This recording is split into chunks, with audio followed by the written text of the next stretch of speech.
Hi hello എല്ലാവർക്കും നമസ്കാരം. Mallu talk ആർസണലിന്റെ മറ്റൊരു എപ്പിസോഡിലേക്ക് എല്ലാവർക്കും സ്വാഗതം. അപ്പോൾ നമ്മൾ ഇന്ന് ഡിസ്കസ് ചെയ്യാൻ പോകുന്നത് ആർസണൽ ബോൺമത്ത് പോസ്റ്റ് മാച്ച് ഡിസ്കഷനും പിന്നെ of course big match Arsenal PSG second leg Champions League semi final second ലെഗിന്റെ ഒരു പ്രീവ്യൂയും കൂടെ ആയിരിക്കും. മറ്റാരുമല്ല, നമ്മളോടൊപ്പം ദീപക് ബ്രോയും ജോയിൻ ചെയ്യുന്നുണ്ട്. നമുക്ക് ദീപക് ബ്രോനെ വെൽക്കം ചെയ്യാം. Hello Deepak bro, welcome to the stream. എന്തൊക്കെയുണ്ട് വിശേഷങ്ങൾ? സുഖമായിട്ടിരിക്കുന്നു ഞാൻ വിശ്വസിക്കുന്നു. അതെ അതെ സുഖമായിരുന്നു. ഞാനൊരു ചെറിയൊരു വെക്കേഷനിലായിരുന്നു. ഒരു വെക്കേഷൻ ഒക്കെ എടുത്ത് ഒന്ന് കറങ്ങിയൊക്കെ തിരിച്ചു വന്നു. പ്രീമിയർ ലീഗിൽ ആസ് യൂഷ്വൽ. പക്ഷെ PSG ആ ഗെയിം ഞാൻ എക്സ്പെക്ട് ചെയ്തതിനെക്കാട്ടും ഇത്തിരി ഡൗൺ ആയി പോയി. സോ ഞാനത് റിവ്യൂവിൽ ഞാൻ ഇട്ടായിരുന്നു. മീൻസ് ഞാൻ ആ ട്രിപ്പിലായിരുന്നു ആ സമയത്ത്. അത് കാരണമാണ് എനിക്ക് കുറച്ചു നേരം ചെയ്യാം, ഒരു 13 മിനിറ്റ്സ് എങ്ങാണ്ട് വീഡിയോ ഉണ്ടായുള്ളൂ. പെട്ടെന്ന് ആ സമയത്ത് കണ്ട ഇത് വെച്ച് പറഞ്ഞെന്നുള്ളൂ. So discuss more on that. Yes. അല്ല, നമുക്ക് എന്താ PSG ആ ഒരു മാച്ചിനെ കുറിച്ച് ഡിസ്കസ് ചെയ്യണോ? എങ്ങനെയാ? ഇല്ല, നമ്മുടെ ബോൺമൗത്ത് പിടിക്കാം. അല്ല, ഞാൻ ചോദിച്ചത് മറ്റേ ഫസ്റ്റ് ലെഗ് ഡിസ്കസ് പറയണ്ടല്ലോ. PSG പ്രിവ്യൂലോട്ട് പോവാലോ. അപ്പം പ്രീമിയർ ലീഗില് നമ്മള് എന്താ പറയാ എന്താ പറയണ്ടത്? സത്യം പറഞ്ഞ എനിക്ക് വലുതായിട്ടൊന്നുമില്ല പറയാൻ. പക്ഷെ നമ്മള് പ്രത്യേകിച്ച് പ്രീമിയർ ലീഗിന് ഇനി ഒന്നും നോക്കാനില്ല എന്ന് നമ്മൾ വിചാരിച്ചിരിക്കുമ്പം നമ്മളായിട്ടൊരു ചാമ്പ്യൻസ് ലീഗ് റേസിലേക്ക് വഴിയൊരുക്കിയിട്ടുണ്ട്. ഇപ്പൊ ഒരു ചാമ്പ്യൻസ് ലീഗ് ടോപ്പ് 4 ഒരു ബാറ്റില്, അതായത് ആർസണൽ 99% ക്വാളിഫിക്കേഷൻ എന്നുള്ള രീതിയിലായപ്പോഴത്തേക്ക് ഇപ്പൊ നല്ലോണം ഡ്രോപ്പായി. ഇപ്പൊ ഏകദേശം സിറ്റിയുടെ വേർസ്റ്റ് സീസൺ, അവരിപ്പോ just 3 points behind us. Crazy എന്താ പറയണ്ടതെന്ന് എനിക്കറിയില്ല. ഓഫ്കോഴ്സ് എന്താ പറയാ, ഇഞ്ചറീസിനെയൊക്കെ നമുക്ക് പഴി ചേരാം, റെഫറിംഗ് ഡിസിഷൻസിനെയൊക്കെ നമുക്ക് പഴി ചേരാം. But at the end of the day I don't no എനിക്ക് ചില പ്ലേയേഴ്സിന്റെ ഒക്കെ അവരുടെയൊക്കെ ഒരു എന്ത് ടാക്ടിക്സിനെ പറയണോ, അങ്ങനത്തെ ഒരു കൺഫ്യൂഷനിൽ ആക്ച്വലി കൊണ്ടെത്തിച്ചിട്ടുണ്ട്. ഞാൻ ഒരു കാര്യം പറയട്ടെ, ഈ ഒരു സീസണില് 17 സ്ഥാനം 16 സ്ഥാനം ഒക്കെ ആയിട്ട് റേഞ്ചിൽ കിടക്കുന്ന യുണൈറ്റഡും ടോട്ടനമും നോക്കുമ്പോൾ അവരുടെ പെർഫോമൻസ് പ്രീമിയർ ലീഗിൽ സെയിം ആണോ? അല്ല, first half of the season വിട് ആർസണലിന്റെ. നിങ്ങളെ യുണൈറ്റഡ് ഫാൻസ് വന്ന് പഞ്ഞിക്കിടും. ഞാൻ യുണൈറ്റഡ് ഫാൻസിനും ആർസണൽ അവസ്ഥയും കമ്പയർ ചെയ്യുമ്പം സെക്കൻഡ് ഹാഫിൽ അവരുടെ സെയിം അവസ്ഥയാണ് നമ്മുടെ എന്നാണ് ഞാൻ പറയുന്നത്. അല്ലാണ്ട് യുണൈറ്റഡ് ഫാൻസിന് ഇതാക്കില്ല. അവർ പ്രീമിയർ ലീഗിൽ ഡ്രോപ്പ് ചെയ്യുന്നുണ്ടെങ്കിൽ പോലും ഓൺ ദ അതർ എൻഡ് അവർക്ക് ചാമ്പ്യൻസ് ലീഗ് കളിക്കാം വേണമെങ്കിൽ. It's almost obvious one of those 2 teams champions league mostly 99% ആണ് chance. Other than if they ബോട്ടിൽ അവരുടെ സെക്കൻഡ് ലെഗ് ബോട്ടിൽ ചെയ്താൽ മാത്രമേ അവർക്ക് അതിൽ ഏതെങ്കിലും ഒരു ടീമിന് ചാമ്പ്യൻസ് ലീഗ് ഇല്ലാണ്ടുള്ളൂ ആണോ? അതേ സമയത്ത് ആർസണൽ ഇവിടെ നോക്കിക്കഴിഞ്ഞാൽ second half of the season സെക്കൻഡിൽ കിടന്നിരുന്ന ടീം പ്രീമിയർ ലീഗിൽ തോക്കുന്നു, ഡ്രോ പിടിക്കുന്നു, എവിടെങ്കിലും ഇടയ്ക്കൊരു ജയം പിടിക്കുന്നു എന്ന സിറ്റുവേഷൻ. അത് തന്നെയല്ലേ അവരുടെയും. എന്താണ് വലിയ ഡിഫറൻസ് ഉള്ളത്? ഇല്ല, ഓഫ്കോഴ്സ് പ്രീമിയർ ലീഗിൽ അവരുടെ ഫോം ഷാംബോളിക് ഫോമാണ്. നമുക്കത് നമ്മുടെ ഫോമുമായിട്ട് കമ്പയർ ചെയ്യാൻ പറ്റത്തില്ല. നമ്മള് വിവർ ലിറ്ററലി അവസാനം, അതായത് എനിക്കറിയില്ല, ഏതോ ഒരു മാച്ച് വരെ നമ്മള് എനിക്കൊന്ന് 8 പോയിന്റ് ഗ്യാപ്പ് ഉള്ളപ്പോ പോയി നമ്മൾ പറഞ്ഞിരുന്നു okay Liverpool could slip up എന്നൊക്കെ നമ്മൾ അന്ന് സംസാരിച്ചിട്ടുണ്ടായിരുന്നു. ഫെബ്രുവരി ആ ടൈമിൽ നമ്മൾ ഈ സീസണിൽ നമ്മൾ അടുപ്പിച്ച ഒരു സ്ട്രീക്കായിട്ട് നമ്മൾ ജയിച്ചിട്ടില്ല. എനിക്ക് may be 2 matches or 3 matches maximum, എനിക്ക് ഓർമ്മയില്ല, ഒരു സ്ട്രീക്കായിട്ട് നമ്മൾ അതായത് ഒരു 5 മാച്ച് പോലും നമുക്കൊരു സ്ട്രീക്ക് ജയിക്കാൻ പറ്റില്ലെങ്കിൽ we do not deserve the title എന്ന് എനിക്ക് പറയാനുള്ളൂ. അത് ഇറ്റ് ഈസ് ക്ലിയർ. പക്ഷെ യുണൈറ്റഡ് ആ ഒരു സിറ്റുവേഷനുമായിട്ട് കമ്പയർ ചെയ്യുമ്പോൾ എനിക്ക് പറയാനുള്ള വെച്ചാൽ അഗൈൻ താഴ്ത്തി കാണുന്നില്ല.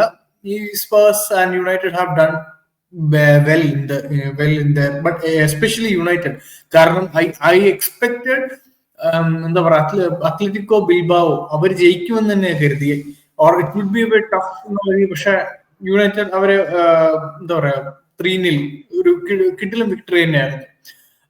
ബട്ട് അതർ സൈഡ് നോക്കുവാണെങ്കിൽ സ്പേഴ്സ് ആ ഒരു ഗെയിം നോക്കുവാണെങ്കിൽ ആ ടീം ഒരു ഫസ്റ്റ് ടൈം സെമി ഫൈനൽ എത്തുവാണ് എന്നൊക്കെയുള്ള ഒരു സിറ്റുവേഷനിലും കൂടെ ആയിരുന്നു. സോ അത് വേണമെങ്കിൽ നമുക്ക് പറയാം, okay Spurs got this a bit more easier എന്ന് വേണം പറയാം.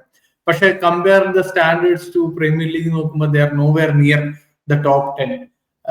ഇതിന്റെ വേറൊരു വലിയ പ്രശ്നം എനിക്ക് തോന്നി കഴിഞ്ഞാൽ ഈ ചാമ്പ്യൻസ് ലീഗിന്റെ ഫോർമാറ്റ് അതെ അത് എത്രത്തോളം ഇതാണെന്ന് എനിക്ക് അറിഞ്ഞു. ബട്ട് ചാമ്പ്യൻസ് ലീഗിന്റെ ഫോർമാറ്റിൽ പണ്ട് തേർഡ് വരുന്ന ടീംസ് യൂറോപ്പ ലീഗിലോട്ട് പോകുമായിരുന്നു. അപ്പൊ അവർ വളരെ സ്ട്രോങ് കണ്ടന്റേഴ്സ് ആയിരുന്നു യൂറോപ്പ ലീഗ്. ആ ഒരു towards the end of the tournament Europa League എപ്പോഴും ടഫർ ആകും. പക്ഷെ ഈ സീസൺ ആക്ച്വലി അങ്ങനെ ഒരു സംഭവമില്ല. Actually Europa League is straight എന്താ പറയാ, ഒരു ഒന്നും മനസ്സ് വെച്ചാൽ ആക്ച്വലി സ്പേഴ്സിന് യുണൈറ്റഡിന് ഈസി ആയിട്ട് ജയിക്കാനും പറ്റും. സോ ഈ ഒരു ഭയങ്കര കോൺട്രാസ്റ്റിംഗ് സിറ്റുവേഷൻ ആണ്. If you finish 17th still you can go to play the Champions League എന്ന് പറയുന്നത് ഐ ഡോണ്ട് നോ, ലൈക്ക് യുണൈറ്റഡിനെ സംബന്ധിച്ചൊരു വലിയ ബൂസ്റ്റ് ആയിരിക്കും എന്ന് എനിക്ക് തോന്നുന്നു. കാരണം if they are in the Champions League അവർക്ക് റവന്യൂ വെച്ച് പ്ലേയേഴ്സിനെ കുറച്ചുകൂടെ അട്രാക്ട് ചെയ്ത് they can build something. I don't know about സ്പേഴ്സിന്റെ കാര്യം നമുക്ക് പറയാൻ പറ്റില്ല, കാരണം they are a very fluctuating ടീമാണ്. അഗൈൻ ഞാൻ കമ്മിങ് ബാക്ക് ടു, നമ്മൾ അതല്ല ഡിസ്കസ് ചെയ്യാൻ വന്നത്, ആർസണൽ ബോർണ്മത്തിന്റെ ഗെയിമാണ്. ആ ഒരു ഗെയിമിനെ കുറിച്ച് പറയുകയാണെങ്കിൽ ഫസ്റ്റ് ഹാഫ് വളരെ ബോറിംഗ് ആണ് സത്യം പറഞ്ഞാൽ. എനിക്ക് ആകെ കുറച്ച് സ്പെല്ല് മാത്രം ഇങ്ങനെ ഇടയ്ക്ക് എന്തെങ്കിലുമൊക്കെ ചെയ്യുന്നതാണ്. But again it's the same thing again and again and again. അതായത് ഒരു പ്ലെയർ പോലും like Declan Rice is only player എന്ന് എനിക്ക് തോന്നുന്നു. Declan Rice and Myles Lewis Kelly, പിന്നെ ടിംബർ, ഇങ്ങനത്തെ കുറച്ച് പ്ലേയേഴ്സേ ഉള്ളൂ. Okay, I will take charge, I will take control, I will take command എന്ന് പറഞ്ഞ് എന്തെങ്കിലുമൊക്കെ ചെയ്യാൻ ആഗ്രഹിക്കുന്നു. പക്ഷെ ബാക്കി ഇപ്പം ഓക്കെ ഓഫ് കോഴ്സ് സാക്ക ഉണ്ട്. സ്റ്റിൽ അഗെയിൻ സാക്കയാണെങ്കിൽ പോലും ചില സമയത്തെ പോലെ ഒരു റോബോട്ടിക് ടൈപ്പ് പ്ലെയർ ആയി മാറുന്നത് നമ്മൾ കാണുന്നുണ്ട്. ദ മോസ്റ്റ് സർപ്രൈസിങ് അതേ സമയത്ത് ഒരു സർപ്രൈസിങ് ആയിരുന്നു. പക്ഷെ എന്നാ അതേ സമയത്ത് ഒബ്വിയസ് ആയ ഒരു പ്ലെയർ ആയിരുന്നു ഒഡേഗാർഡ് ആ മാച്ചിൽ. എനിക്ക് തോന്നുന്നു ഒഡേഗാർഡിന്റെ സിറ്റുവേഷൻ എന്നറിയൂ, പണ്ട് കഴിഞ്ഞ സീസണും അതിന് മുന്നത്തെ സീസണും നമ്മളിങ്ങനെ ലാസ്റ്റ് ആയിരുന്നു ചോക്ക് ചെയ്തത് ഇതില്. ഇത് ഫസ്റ്റ് തൊട്ട് ഓരോ പ്ലെയർ മിസ്സിംഗ് ആയി നമ്മൾ ചോക്ക് ചെയ്യുന്നു, ചാൻസ് കിട്ടുന്നു, ചോക്ക് ചെയ്യുന്നു, ചാൻസ് കിട്ടുന്നു, അങ്ങനെ നിന്നോണ്ടിരുന്നപ്പം ക്യാപ്റ്റൻസി പ്രഷർ ഭയങ്കരമായിട്ട് അടിച്ചു. പ്രഷർ ഓഫ് പെർഫോമിങ് ഫുൾ അവന്റെ ഷോൾഡറിലാണെന്നുള്ളൊരു ഓവർ എക്സ്ട്രാ പ്രഷർ ആളെടുത്തിട്ട് ഈസ് നോട്ട് പെർഫോമിങ് വെൽ. അതാണ് പറ്റിയത്. ഐദർ നെക്സ്റ്റ് സീസൺ എന്റെ പ്രതീക്ഷയിൽ ഫോർ ഹിസ് സ്റ്റാൻഡേർഡ്സ് അല്ലെങ്കിൽ പുള്ളിയുടെ പഴയ സ്റ്റാൻഡേർഡ്സ് വരണമെന്നുണ്ടെങ്കിൽ stripping from captaincy, not disrespect. പക്ഷെ ആ ഒരു പ്രഷർ, ആ ഒരു ചില പ്ലേയേഴ്സിന് ഇപ്പം നമ്മളിപ്പോ ക്രിക്കറ്റിൽ എടുത്ത് നോക്കിക്കഴിഞ്ഞാൽ even though Sachin Tendulkar was a greatest Indian legend, captaincy was not his forte. Captaincy അതല്ലേ. അതേസമയത്ത് ഡെക്ലൻ റൈസിന് ക്യാപ്റ്റൻസിയുടെ എക്സ്പീരിയൻസ് ഉണ്ട്, ആ പ്രഷർ ഹാൻഡിൽ ചെയ്ത എക്സ്പീരിയൻസ് ഉണ്ട്. ഓൾറെഡി പ്രഷർ ഇല്ലാത്തൊരു പ്ലെയർ ഇത്രയും ലീഡർഷിപ്പ് ക്വാളിറ്റി കാണിക്കുമ്പോൾ ഗിവിംഗ് ഹിം മോർ ഓപ്പർച്യൂണിറ്റി അതായിരിക്കും ബെറ്റർ. ഒഡേഗാർഡിനാണെങ്കിലും ആ പ്രഷർ ഇല്ലാണ്ട് ഫ്രീ ആയിട്ട് കളിക്കാം. It will make a big difference. നല്ല രീതിക്ക് ഡിഫറൻസ് ഉണ്ട്. അല്ല, മേക്ക് സെൻസ്, ഫെയർ പോയിന്റ് ആണ്. കാരണം നമുക്കറിയാം ചില ആർട്ടറ്റയുടെ ഒരു പ്രസ് കോൺഫറൻസിൽ ക്ലിയർ ആയിട്ട് ആർട്ടറ്റ പറഞ്ഞൊരു കാര്യം ഉണ്ടായിരുന്നു, ലൈക്ക് ഒഡേഗാർഡ് എന്ന് പറയുന്ന ഒരു വോക്കൽ ആയിട്ടുള്ള ഒരു ക്യാരക്ടർ അല്ല, പക്ഷെ ആള് റെപ്രസെന്റ് ചെയ്യുന്നത് ദ വേ ഈ ഒരാളുടെ ആറ്റിറ്റ്യൂഡ് എന്നൊക്കെ പറയില്ലേ, അത് ആ ക്ലബ്, നമ്മുടെ ക്ലബ് എങ്ങനെ വേണം എന്ന് ഒരാളെ നമ്മളിപ്പം റെപ്രസെന്റ് ചെയ്യാണ്, അല്ലെങ്കിൽ ഒരു അംബാസഡർ എന്നുള്ള രീതിയിൽ പറയുവാണെങ്കിൽ അതാണ് ഒഡേഗാർഡ്. അങ്ങനത്തെ ഒരു പേഴ്സണാലിറ്റിയാണ് ആക്ച്വലി ഒഡേഗാർഡ് എന്ന് പറഞ്ഞ ഒരാൾ. Declan Rice is the vocal leader. I believe നമുക്ക് ആ ലീഡർഷിപ്പാണ് ഇപ്പൊ വേണ്ടത്. നമുക്ക് ആ ഒരു ലീഡർഷിപ്പ് വേണം. കാരണം ഒഡേഗാർഡ് വോക്കൽ അല്ലാത്തിടത്തോളം കാലം നമ്മൾ മാച്ചസിൽ ഡൗൺ ആവുന്ന ടൈമില് നമുക്ക് തിരിച്ച് പോകാനുള്ള ഒരു മെന്റാലിറ്റി ഇത് കിട്ടില്ല. നമുക്ക് ആ ഒരു മെന്റാലിറ്റി കുറവാണ് ആക്ച്വലി ഇപ്പോഴും. സിറ്റുവേഷൻ എന്നറിയാം. ഇപ്പൊ നമ്മളിപ്പോ സിറ്റുവേഷൻ ടഫ് ആവുന്ന സിറ്റുവേഷൻ ഒഡേഗാർഡ് എല്ലാ പ്രഷർ എടുത്തിട്ട് he will try to over perform. ബാക്കി പ്ലെയേഴ്സിനെ മോട്ടിവേറ്റ് ചെയ്യാണ്ട് ഫുൾ പ്രഷർ ഏറ്റെടുത്തിട്ട് പുള്ളിക്ക് പറ്റാണ്ടാവുമ്പോൾ പുള്ളി ഡബിൾ പ്രഷർ ആയിട്ട് അത് പുള്ളിയുടെ ഗെയിമിൽ അഫക്ട് ചെയ്യുന്നതും അത് ഇന്റേണലി ബാക്കി പ്ലെയേഴ്സിനെ അഫക്ട് ആവുന്നതും. അതേ സമയത്ത് ഡെക്ലൻ റൈസ് ആണെങ്കിൽ സിറ്റുവേഷൻ അനുസരിച്ച് ആരാണോ കളിക്കാത്തത് വോക്കലി അവരെ ബൂസ്റ്റ് ചെയ്യിപ്പിക്കുന്നതും അവരുടെ മിസ്റ്റേക്ക് ഉണ്ടെങ്കിൽ അവരെ criticise on the pitch criticise ചെയ്യുന്നതും making them do the right things. അതാണ് difference. That does not take away ഒഡേഗാർഡിന്റെ ക്വാളിറ്റിയിൽ ഒന്നും എടുക്കുന്നില്ല. ബട്ട് ആ ആഡഡ് പ്രഷർ ഹാൻഡിൽ ചെയ്യാനുള്ള ഒരു സിറ്റുവേഷൻ എത്തിയിട്ടുണ്ടോ എന്ന് ചോദിച്ചു കഴിഞ്ഞാൽ it is affecting him. Literally അത് അഫക്ട് ചെയ്യുന്നു. ഒരു കാര്യം ഞാൻ പറയാം, ഒഡേഗാർഡ് എന്നുള്ള പ്ലെയർ നെക്സ്റ്റ് സീസൺ ഞാൻ പ്രതീക്ഷിക്കുന്നത് ഈ will come back very strong എന്നുള്ളതാണ്. കാരണം നമുക്കറിയാം ഒഡേഗാർഡ് എന്ന് പറയുന്നത് റയൽ മാഡ്രിഡിന്റെ ഒരു ചൈൽഡ് പ്രോഡക്റ്റ് ആയിരുന്നു 16 വയസ്സിൽ. ആ 16 വയസ്സിൽ വളരെയധികം ക്രിട്ടിസൈസ് ചെയ്യപ്പെട്ട ഒരു പ്ലെയർ ആയിരുന്നു. ഏകദേശം ആർസണലിൽ വരുന്ന ആ ഒരു ടൈം പീരീഡ് വരെ വളരെയധികം ക്രിട്ടിസൈസ് ചെയ്യപ്പെട്ട ഒരു പ്ലെയർ തന്നെയായിരുന്നു ഒഡേഗാർഡ്. പക്ഷെ അതിൽ നിന്നും ഹി കെയിം ബാക്ക് ഒരു one of the top 3 midfielders എന്നുള്ള ലെവലിലേക്ക് കഴിഞ്ഞ 2 സീസണിൽ ഒഡേഗാർഡിന്റെ ഒരു പെർഫോമൻസ് നമ്മൾ കണ്ടതാണ്. ലിറ്ററലി നമുക്ക് കണ്ണുകൊണ്ട് കാണാം. ലൈക്ക് ലിറ്ററലി എത്ര അസിസ്റ്റിന് ഒഡേഗാർഡ് റോബ്ഡ് ആയി എന്നുള്ളത് നമ്മൾ കഴിഞ്ഞ സീസൺ നമ്മൾ സംസാരിച്ചിട്ടുള്ളതാണ്. ഏറ്റവും വലിയ എന്താ പറയാ ഹിപ്പോക്രസി എന്ന് പറയുന്നത് സെക്ഷൻ ഓഫ് ആർസണൽ ഫാൻസ് കഴിഞ്ഞ 2 സീസൺ ഒഡേഗാർഡിനെ തലേ കയറ്റി വെച്ചിട്ട്, അതായത് ബ്രൂണോ ഒക്കെ വളരെയധികം ബ്രൂണോനെ ഇൻസൾട്ട് ചെയ്ത ആൾക്കാര് ഈ സീസൺ വന്നിട്ട് വീണ്ടും അവർ നേരെ പ്ലേറ്റ് മാറ്റുന്നു. I am sorry for making having Odegaard in the same conversation as Bruno എന്നുള്ള രീതിയിൽ. ലൈക്ക് എനിക്ക് അവരോടൊന്നും പറയാനില്ല. ദ തിങ് ഈസ് ഈ ഹേറ്റിംഗ് ഫാൻസ് ക്രിട്ടിസൈസ് ചെയ്യുന്ന ഓക്കെ ഫൈൻ.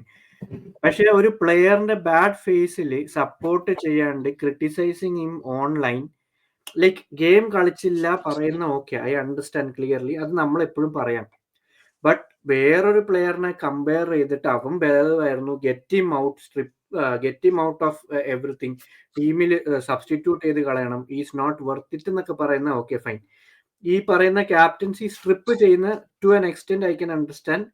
നെക്സ്റ്റ് സീസണിൽ എക്സ്റ്റെൻഡ്, അത് റീസൺ ബീങ് ഒറ്റ റീസൺ ആണ്, ആ ഓവർ പ്രഷർ. അല്ലാണ്ട് not judging him based on his captaincy അല്ല, അവന് പ്രഷർ കൊടുക്കാതിരിക്കാൻ വേണ്ടി മാത്രമാണ് ആ ഒരു പോയിന്റ് ഓഫ് വ്യൂവിൽ ഞാൻ പറഞ്ഞത്. അല്ലാണ്ട് നമ്മൾ പറയുന്നത് ഈ പറയുന്ന criticism based on game is fine, criticism overall on his abilities is wrong.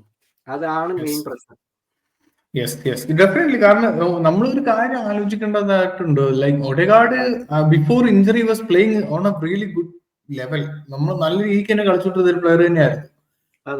ആ ഒരു ഇഞ്ചറി ഒരു പ്ലെയറിന് ഒരു സീസണിൽ വരാവുന്ന ഒരു ഇഞ്ചറി ഉണ്ട്, ആർക്ക് വേണേലും വരാം. അങ്ങനത്തെ ഒരു സീസൺ എനിക്കൊന്ന് മേ ബി ഇതിന്റെ വലിയൊരു കാര്യം ഓൺലൈൻ ഫാൻസ് ഈ കൂടുതൽ എനിക്ക് തോന്നിയിട്ടില്ല. Online fans are very toxic എന്ന് എനിക്ക് പലപ്പോഴും തോന്നിയിട്ടുണ്ട്. ലൈക്ക് നമ്മൾ included we are that online കമ്മ്യൂണിറ്റിയിൽ പെടുമെങ്കിലും നമ്മൾ കാണാറുണ്ട് കൂടുതൽ ഈ ടോക്സിസിറ്റി ഏറ്റവും കൂടുതൽ കാണുന്നത് ഈ പറഞ്ഞ എക്സിലൊക്കെയാണ്. നമ്മളെ ഭയങ്കരമായിട്ട് നമ്മൾ കാണാം വല്ലാത്ത രീതി. കാരണം അതൊരു ഒപ്പീനിയൻ ആയിട്ട് പോലും നമുക്ക് ചില സമയത്ത് എടുക്കാൻ പറ്റില്ല. അപ്പം ഇത് ഞാൻ പറയുന്ന ഈ പറഞ്ഞ ആൾക്കാർ സാക്കനെ ഇപ്പം ഭയങ്കരമായിട്ട് പറയുന്ന ഒരു 5 ഗെയിംസിൽ സാക്ക കുറച്ചൊന്ന് അണ്ടർ പെർഫോം ചെയ്യുമ്പോൾ തന്നെ ഒരു ഫ്ലിപ്പ് നടത്തും നമുക്ക് കാണാൻ പറ്റും.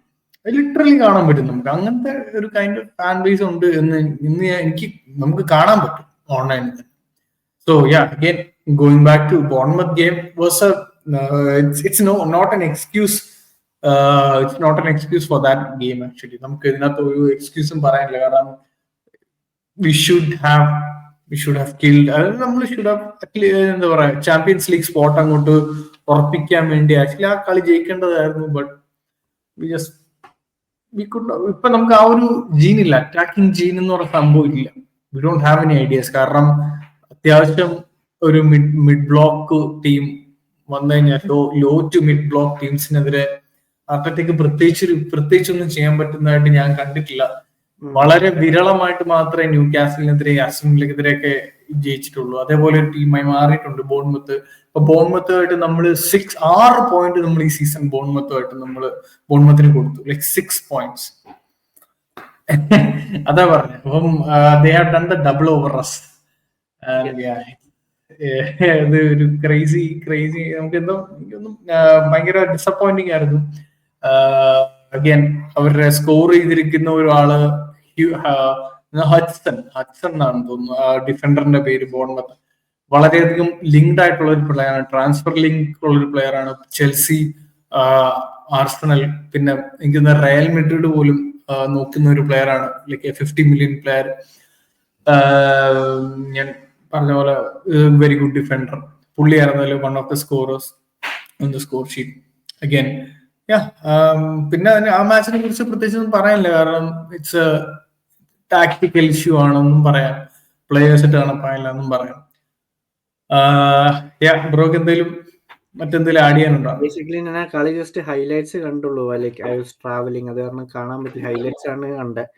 സോ കൂടുതൽ എനിക്ക് ഒപ്പീനിയൻസ് അതിനെപ്പറ്റി ഇല്ല. But seeing the highlights, Arsenal players didn't turn up എന്ന് പറയുന്നതാണ് ഭേദം. മോർ ദാൻ ടാക്ടിക്കൽ ഇഷ്യൂസും ഉണ്ട്, but still Arsenal players didn't turn up ആണ് മേജർ ഇഷ്യൂ അവിടെ. May be they are more focused on the semi final, PSG semi ഫൈനലിൽ focus ആയിരിക്കാം, അല്ലെങ്കിൽ ആ ഒരു പ്രഷർ ആഡഡ് ഉണ്ടാവാം, അല്ലെങ്കിൽ like there are different reasons, നമുക്കിപ്പോൾ അത് പറയാൻ പറ്റില്ല. But end of the day, as of now, നാളത്തെ ഗെയിമാണ് most important, because that defines this season for Arsenal എന്നൊരു സിറ്റുവേഷൻ ആണ് സത്യം പറഞ്ഞു കഴിഞ്ഞാൽ. ഡെഫിനറ്റ്ലി. അപ്പം ആ ഒരു മാച്ചിലേക്ക് തന്നെ നമുക്ക് വരാം. Arsenal PSG versus Arsenal Parc des ഫ്രാൻസിൽ വെച്ചാണ് second leg, with Paris edging 1-0 over at the moment. Half time ആണ്. Very tough place to go, very tough place. കാരണം നമുക്കറിയാം PSG അൾട്രാസ് എന്ന് പറയുന്നത് ഭയങ്കര ടഫാണ്. It's not easy, it is not easy at all. എന്താ ബ്രോ പറയുന്നത്? Do you think there is a chance that we can go and win? ഒന്ന് പറയാന്ന് പറഞ്ഞാൽ the tie should have been closed. First തന്നെ PSG ഫസ്റ്റ് ലെഗിൽ തന്നെ തീർക്കേണ്ട കളിയായിരുന്നു അവർക്ക്. They had a lot of chances, 3-4 goals അവർക്ക് സ്കോർ ചെയ്യായിരുന്നു. അത് സ്കോർ ചെയ്യാത്തത് കൊണ്ട് there is a hope. Still 1-0 ആണ്, ഇറ്റ്സ് നോട്ട് 3-0. റയൽ മാഡ്രിഡിന്റെ സിറ്റുവേഷൻ പോലെ 3-0 അല്ല, ഇറ്റ്സ് 1-0. കവർ ചെയ്യാം. പക്ഷെ റയലിന്റെ ഗെയിമിൽ റയലിനുള്ള സെയിം പ്രഷർ തന്നെയായിരിക്കും ആർസണലിന്, ബിക്കോസ് അവരുടെ ഹോമാണ്. നമുക്ക് അതിലും പ്രഷറായിരിക്കും കാരണം റയലിന്റെ ഹോമായിരുന്നു അറ്റ്ലീസ്റ്റ്. അതെ, അതിലും പ്രഷറാണ്. അവർക്ക് ഈസി ആയിരിക്കും, ഹോം ക്രൗഡ് ഉണ്ട്. Unlike Arsenal fans in Emirates, അവരുടെ ഫാൻസ് അവരുടെ കൂടെ ഫുൾ ടൈം 90 മിനിറ്റ്സ് ഉണ്ടാവും. അപ്പം അത് കാരണം it will be an interesting game. ഈ game will define Arsenal players characters, emotion, അവരുടെ മെച്യൂരിറ്റി ലെവൽ ഈ കളി വെച്ച് മനസ്സിലാക്കാം നമുക്ക്. ഹാവ് ദേ മെച്യൂർഡ് ഇനഫ് എന്നൊരു സിറ്റുവേഷൻ നമുക്ക് പ്രൂവ് ചെയ്യാം. ആർസണൽ പ്ലേയേഴ്സിന് പ്രൂവ് ചെയ്യാൻ പറ്റിയ ഒരു ഗെയിമാണ്. ബിക്കോസ് ഇപ്പം ഫാൻസ് മൊത്തം തിരിഞ്ഞു നിൽക്കുന്ന ഒരു സിറ്റുവേഷനിൽ വൺസ് ഈ പറയുന്ന ഒറ്റ ഗെയിം, അടുത്ത ഗെയിമിൽ ജയം വന്നു കഴിഞ്ഞാൽ that will make A huge difference. ഒരു സിനാരിയോ കൂടെ പറയാം. ഒരു ഹൈപ്പോത്തറ്റിക്കൽ സിനാരിയോ. നമ്മുടെ ആർസണൽ വുമൺ സെയിം സിറ്റുവേഷൻ ആയിരുന്നു, 2-1 ബിഹൈൻഡ് ആയിരുന്നു. They went and won against Olympic Lyon. Game ആയിരുന്നു. സെയിം വേ ആ ഒരു മോട്ടിവേഷൻ എടുത്തിട്ട് ആർസണൽ മെന്നിന് ജയിക്കാൻ പറ്റുന്നതാണ്. Think of that situation. Motivation has to come അല്ലേ? I didn't see these players motivated. ഇവര് ഹോമിൽ മോട്ടിവേറ്റഡ് അല്ല എന്ന് പറയുന്നത് ഭയങ്കര ഒരു സർപ്രൈസ് ആയി പോയി. Part of the problem was A crowd. ഞാൻ പറഞ്ഞ ഒരു ഷോ നമ്മുടെ ഫുട്ബോൾ ഷോ ഡൗൺ എന്ന് പറഞ്ഞൊരു ചാനലുണ്ടായിരുന്നു. അവരുടെ ഇതിൽ പോയിട്ട് ഡിസ്കസ് ചെയ്തപ്പം പറഞ്ഞൊരു കാര്യം, വളരെ മോശം അറ്റ്മോസ്ഫിയർ. എങ്ങനെ ചാമ്പ്യൻസ് ലീഗ് സെമി എന്താ പറയുക, ഒരു 16 years ചാമ്പ്യൻസ് ലീഗ് സെമി ഫൈനലിൽ കളിക്കുന്ന ഒരു ടീമിന്റെ അറ്റ്മോസ്ഫിയർ ആണ് നമ്മൾ ഇന്നലെ കണ്ടതെന്ന് പറഞ്ഞപ്പോൾ ഞെട്ടിപ്പോയി. I have seen better atmosphere in premier league matches എന്താ പറയാ അവേ മാച്ചസിൽ നമ്മൾ ഇതിലേക്കാട്ടിലും നല്ല അറ്റ്മോസ്ഫിയർ നമ്മൾ കണ്ടിട്ടുണ്ട്, നല്ല വോക്കലായിട്ട് കണ്ടിട്ടുണ്ട്. അതിന്റെ കൂടെ മറ്റേ ഊള T4 ഇട്ട് നാണം കെടുത്തി ഊള T4 അതല്ല, സി അതൊക്കെ ജസ്റ്റ് ലൈക്ക് 10 seconds. അത് ഊള T4 that is fine, 10 seconds. ഈ പറയുന്ന റയൽ മാഡ്രിഡിന്റെ സ്റ്റേഡിയത്തിൽ പോയി 2000 ഫാൻസ് ചെയ്ത നോയ്സിന്റെ ആ ഒരു ഇഫക്റ്റ് പോലും സെക്കൻഡ് ഹാഫിലോ ഫസ്റ്റ് ഹാഫിന്റെ അവര് ഗോൾ അടിച്ച് പിന്നെ ആർസണൽ ഫാൻസ് കാണിച്ചില്ല. അതെ അതെ അല്ല, administration has to do something on about the ticketing system. അവര് ഈ ടൂറിസ്റ്റ് എന്നുള്ള രീതിയിൽ കുറെ ഇത് കൊടുത്തു പോകുന്നതിന്റെ പ്രശ്നം എന്ന് പറയുന്നത്, ഇതുപോലത്തെ മാച്ചസിലൊക്കെ ഒരു ടീം പെർഫോം ചെയ്യാൻ വേണ്ടി ഒരു 12th മാനായിട്ട് നിൽക്കേണ്ട ഒരു എന്താ പറയാ 12th മാനായിട്ട് നിൽക്കേണ്ട ഒരു ക്രൗഡാണ് ആക്ച്വലി. ഒരു രീതിയിലും ഒരു അറ്റ്മോസ്ഫിയർ ക്രിയേറ്റ് ചെയ്തില്ല. PSG was so comfortable, PSG fans were so loud. നമുക്കറിയാം, ഓൾറെഡി നമുക്കറിയാം PSG Ultras are like Ultras. നമ്മൾ ഉദ്ദേശിക്കുന്ന അൾട്രാ പോലും അല്ല, അവർ വളരെ വോക്കലാണ്, വളരെ ഹൂളിഗനിസ്റ്റിക് ആയിട്ടുള്ള ക്യാരക്ടറിസ്റ്റിക് ഉള്ള ഫാൻസ് ആണ് അവര്. അപ്പം അങ്ങനെയുള്ളതിനെ I felt so ashamed and disappointed ആ ഒരു മാച്ചിൽ. അത്ര തണുത്തൊരു ഗെയിം ആയിപ്പോയി. But still we had chances. ആ ഒരു നമ്മൾ ഒരു ഗോൾ സ്കോർ ചെയ്ത് ഓഫ് സൈഡ് ആയി പോയി again. But it's not to the level that we expect. നമ്മൾ എക്സ്പെക്ട് ചെയ്തൊരു ലെവലില് വന്നിട്ടില്ല എന്നുള്ളതാണ് അതിന്റെ സത്യം. അപ്പം സെക്കൻഡ് ലെഗ് ഉണ്ട്, സെക്കൻഡ് ലെഗ് വരുന്നു. അപ്പം എന്താണ് ബ്രോ, എങ്ങനെയായിരിക്കും നമ്മുടെ ഒരു അപ്രോച്ച് എന്നുള്ള തോന്നുന്നത്? എങ്ങനെയാ ഒരു അറ്റാക്കിംഗ് സ്റ്റൈൽ ആയിരിക്കും അതോ ആദ്യമേ ഓവർ അറ്റാക്ക് ചെയ്ത് സ്കോർ ചെയ്യാൻ നിൽക്കണ്ട. ഫസ്റ്റ് ഹാഫിൽ ബിഫോർ ഫസ്റ്റ് ഹാഫ് ഒരു ഗോൾ സ്കോർ ചെയ്യുക, put some pressure on them. Over pressure അല്ല. One advantage Sparta is coming back. At least ഈ കളിയിൽ Odegaard should not think about his captaincy or any pressure.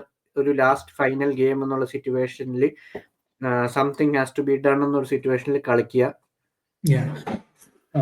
ആ രീതിയിൽ കളിച്ച് ഇറ്റ് ജസ്റ്റ് ലൈക്ക് 2 ഗെയിമേ ഉള്ളൂ. 1 game, if you don't win this done. One of the major advantage എന്ന് നമുക്ക് വേണമെങ്കിൽ പറയാൻ പറ്റുന്നത് പാർട്ടിയുടെ ഇൻക്ലൂഷൻ ആണ് ഈ ഒരു ഗെയിം. അപ്പൊ അതും കൂടെ നമുക്ക് ഓർക്കേണ്ടി വരും. കാരണം നമുക്ക് ഫസ്റ്റ് ലെഗിൽ ഇല്ലാത്തൊരു മേജർ ഫാക്ടർ ആയിരുന്നു പാർട്ടി ഇല്ലായിരുന്നു എന്നുള്ളത്. പക്ഷെ ഫസ്റ്റ് ലെഗിൽ പാർട്ടി ഇല്ലായിരുന്നെങ്കിൽ പോലും കുറെ പ്ലേയേഴ്സ് എടുക്കാത്ത ചാൻസസ് ഉണ്ട്. ലൈക്ക് എസ്പെഷ്യലി ഞാൻ എഗ്രി ചെയ്യുന്നു, അതിലൊന്നും ഞാൻ പറയുന്നില്ല. പക്ഷെ പാർട്ടി ഉണ്ടായിരുന്നെങ്കിൽ I think we would have controlled the game much better. നമുക്ക് കുറച്ചുകൂടി ഓപ്പർച്യൂണിറ്റി, അല്ലെങ്കിൽ അവർക്ക് ഇത്ര ഓപ്പർച്യൂണിറ്റീസ് വരുമെന്ന് എനിക്ക് തോന്നുന്നില്ല. കാരണം we would have controlled the game എന്ന് എനിക്ക് തോന്നി. പക്ഷെ PSG എന്തായാലും PSG ഫുൾ ക്രെഡിറ്റ് കൊടുക്കണം ആ ഒരു മാച്ചിൽ. കാരണം their tactics worked. Ours didn't, and our പ്ലേയേഴ്സും അത്ര ആ ഒരു ലെവൽ ഓഫ് ഇന്റൻസിറ്റി എനിക്ക് ഫീൽ ചെയ്തില്ല. അഗൈൻ സെക്കൻഡ് ലെഗ് ആണ് നമുക്ക് മെയിൻ ആയിട്ട് വരേണ്ടത്. കാരണം നമുക്കറിയാം ചാമ്പ്യൻസ് ലീഗ് ആണ്. Champions League nights are special. ഇതൊരു 2-0 ആയിരുന്നെങ്കിൽ ഞാൻ ചിലപ്പോൾ ഹോപ്പ് കിട്ടാന്, like I would say no way. But because it is a 1-0 I just പിന്നെ PSG ചെറിയൊരു ഹോപ്പ് ഉണ്ട്. And PSG defence are not the best defence എന്ന് വേണമെങ്കിൽ പറയാം. അല്ലെങ്കിൽ പറഞ്ഞ പോലെ നമ്മൾ കണ്ടതാണ് ആസ്റ്റൺ വില്ലയായിട്ടൊക്കെ അവർ ഒന്ന് പതറിയതാണ്. So I'm not completely എന്താ പറയാ, നമ്മള് ഒരു ഹോപ്പ് വിടുന്നില്ല. We'll see how it all pans out. ഇന്നിപ്പം ഇവിടെ semi final first leg Barcelona ഇന്ററിന്റെ മാച്ച് ഇപ്പൊ തുടങ്ങിയിട്ടുണ്ട്. 0-0 ആണ്. 3-3 അഗ്രിഗേറ്റ്. വളരെ ഇൻട്രസ്റ്റിംഗ് മാച്ച് ആയിരിക്കും. അപ്പം ബ്രോ നമ്മൾ നാളത്തെ മാച്ചിന്റെ ഒരു ചെറിയ പ്രഡിക്ഷനും കൂടെ ചെയ്താലോ? It will be a 2-1 Arsenal victory. 2-1 അതായത് അഗ്രിഗേറ്റില് like 2-1 2-0 Arsenal victory, like without penalty. Okay. Wow. Okay. Or a 3-1. Okay, nice. Confident. എനിക്ക് തോന്നുന്നത് I think will score a goal tomorrow. 1-0 ആയിരിക്കും. And it will go to penalties. And I think we will കാരണം as an Arsenal fan you have to hope അല്ലേ, നമുക്ക് hope ചെയ്യാനല്ലേ പറ്റും. Like ഇനി ആരെങ്കിലും വന്ന് ചോദിക്കരുത് ഇത്രയൊക്കെ ആയിട്ടും എന്ത് ധൈര്യം എന്നൊക്കെ ചോദിച്ചു കഴിഞ്ഞാൽ എനിക്കൊന്നും പറയാനില്ല. കാരണം ആ ആർസണൽ ഫാൻസ് നമ്മളെ സംബന്ധിച്ച് നമുക്ക് ഹോപ്പ് ചെയ്യാനേ പറ്റൂ. സോ യാ അഗൈൻ ഇന്നിപ്പോ ഈ മാച്ച് നടക്കുന്ന എന്താണ് expectation? Inter Barca very tough bro. രണ്ടുപേരും കട്ടയ്ക്ക് നിന്ന് കളിക്കുന്ന ഒരു ടീമാണ്. കിട്ടില്ല കളിയില്ല. Barca actually playing really good. അല്ല, ഇന്ററിന്റെ അടുത്ത് 3 ഗോൾ സ്കോർ ചെയ്യാന്ന് പറഞ്ഞു കഴിഞ്ഞാൽ ഇറ്റ് ഈസ് സംതിങ്. ഈവൻ ഇന്ററിന്റെ കാര്യമാണെങ്കിലും we have to credit them. Like അവിടെ പോയിട്ട് 3 ഗോൾസ് അടിക്കുക എന്ന് പറയുന്നത് it's not easy. So like both teams like superb. Yeah, let's hope. എനിക്ക് തോന്നുന്നു Barca will win this time. Barca ജയിക്കും തന്നെയാണ് എനിക്ക് തോന്നുന്നത്. കാരണം അറ്റാക്കിങ്ങിൽ ഒരു രക്ഷയില്ല, വെരി ഫ്ലൂയിഡ്. യമാലിന്റെ കാര്യം ഞാൻ പിന്നെ പറയുന്നില്ല. Like so good. അപ്പോ എനിവേ നമുക്കപ്പോ ഇന്നത്തെ ഈ ഒരു പരിപാടി ഇവിടെ വെച്ച് അവസാനിപ്പിക്കാം. And let's hope for the best അല്ലേ. നാളത്തെ match come on you Gunners, hopefully let's just hope അല്ലെ. എന്നിട്ട് നമുക്ക് ലണ്ടനിൽ ഒന്നുകൂടെ കൂടാൻ ഒരു അവസരം ഉണ്ടാവട്ടെ എന്ന് പ്രാർത്ഥിക്കുന്നു. യെസ്. അപ്പം ഓക്കെ ബ്രോ, അപ്പം thank you so much for joining the stream. അപ്പൊ ഇനി നമുക്ക് അടുത്ത മാച്ചിൽ കാണാം. യെസ്, അപ്പോ thank you guys for watching video. നിങ്ങൾക്ക് എല്ലാവർക്കും വീഡിയോ ഇഷ്ടപ്പെട്ടു എന്ന് കരുതുന്നു. ഓൾസോ കമന്റ് ചെയ്യാൻ നിങ്ങളുടെ അഭിപ്രായങ്ങളും നിർദ്ദേശങ്ങളും ഒക്കെ കമന്റ്സിൽ ഇടുക. ഓൾസോ നാളത്തെ ആർസണൽ PSG മാച്ച് എന്താവും എന്നുള്ളതിന്റെ ഒരു സ്കോറും കൂടെ കമന്റ് ചെയ്യുക. ആൻഡ് ഓൾസോ ലൈക്ക് ചെയ്യുക. ആൻഡ് ഇതുവരെയും ചാനൽ സബ്സ്ക്രൈബ് ചെയ്ത് തീർച്ചയായും സബ്സ്ക്രൈബ് ചെയ്യുക. അപ്പോൾ signing out. Thank you so much. Come on you Gunners.